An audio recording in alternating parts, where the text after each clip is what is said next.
Last November was the last time I made a top 20, and I got to ride a ton of new coasters this year, so I think it's time for a new list.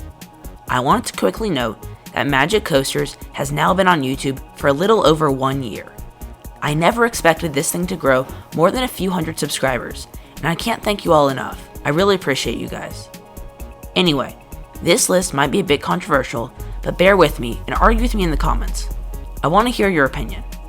In today's video, I'm going to rank my top 20 favorite coasters and explain why they landed in the spot they did and what I like so much about that particular ride. This is part 1, where I'll rank numbers 20 through 11, and part 2 will be coming out soon, counting down my top 10. If you like this kind of content, please consider subscribing. I would really appreciate it. Let's dive in.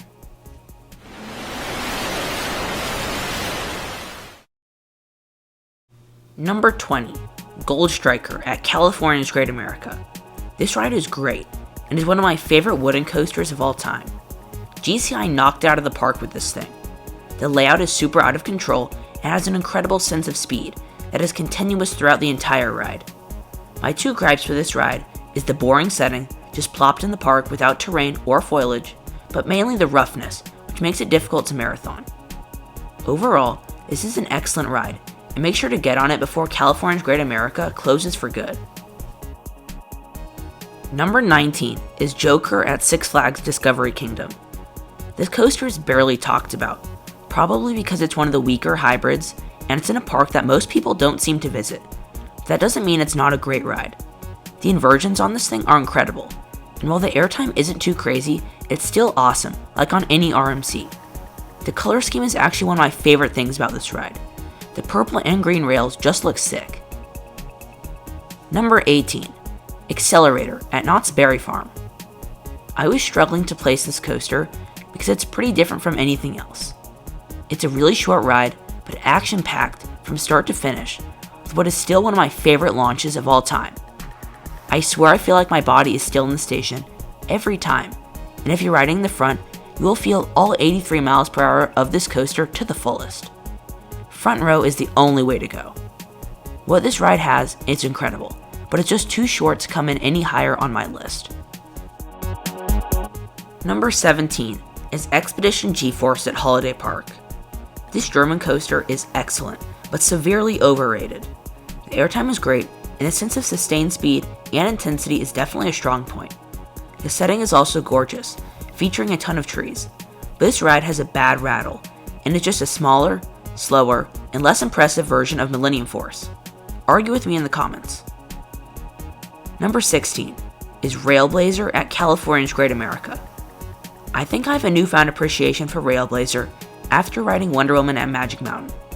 The ride is just so intense, aggressive, and fast-paced. It's glossy smooth, but my main gripe is that it's just over too quickly. Maybe it would be too much if the ride were any longer, but with just over 30 seconds of ride time, I can't place RailBlazer any higher. Number 15, Orion at Kings Island. This was my first Giga, and my first experience with the B&M clamshell restraints. This coaster is kind of a legend in my mind. The layout isn't great, but with a 300-foot drop and speeds over 90 miles per hour, this thing is just awesome. It features some strong airtime moments, and is overall a smooth and pleasant experience. The layout just feels a little bit too short for this ride to place any higher, but this is definitely a powerhouse, and well deserving of the number 15 spot. Number 14, Intimidator at Carowinds. I rode this thing more times than I can count, in all rows, but mostly in the front.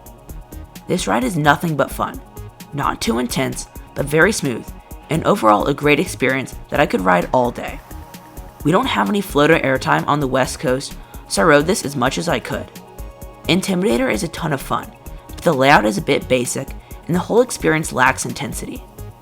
Overall, I was really impressed with this ride, but it is my least favorite B&M Hyper. The fact that this is still number 14 just goes to show how much I love these types of rides. Number 13 is Steel Vengeance at Cedar Point. Another ride I feel is super overrated, but no doubt incredible. The first drop is one of the greatest of all time, and the layout just never ends, which I think is awesome and easily the best part of the ride. My main problem is that some of the airtime is so violent it's almost unpleasant, especially that first outer bank that everyone seems to rave about. I'm a big fan of Steve, but maybe not as much as some others. Number 12, Ghost Rider and Knott's Berry Farm. My second favorite wooden coaster is an all-time favorite of mine, and the coaster that started it all for me.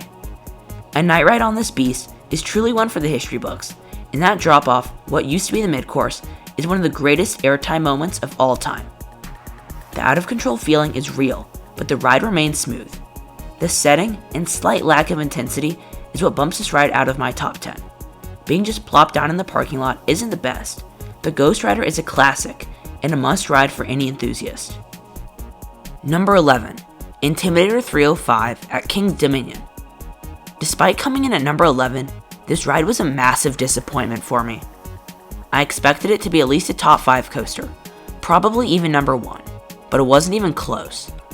I love a fast and furious ride, and this thing fits the bill, for like 10 seconds. The first drop feels really short for being 300 feet, but it is 300 feet, so it's still great. The infamous turnaround definitely brings the intensity, and I didn't regain my vision until the top of the airtime hill. Now the ride enters the best part, a series of rapid turns and switchbacks before a pair of trim brakes kill everything. Maybe if the whole ride was like that, one part, this could have been a lot higher, but between the top of the hill and the trim brakes is pretty short. Overall, this ride is still incredible, just not as great as I was expecting.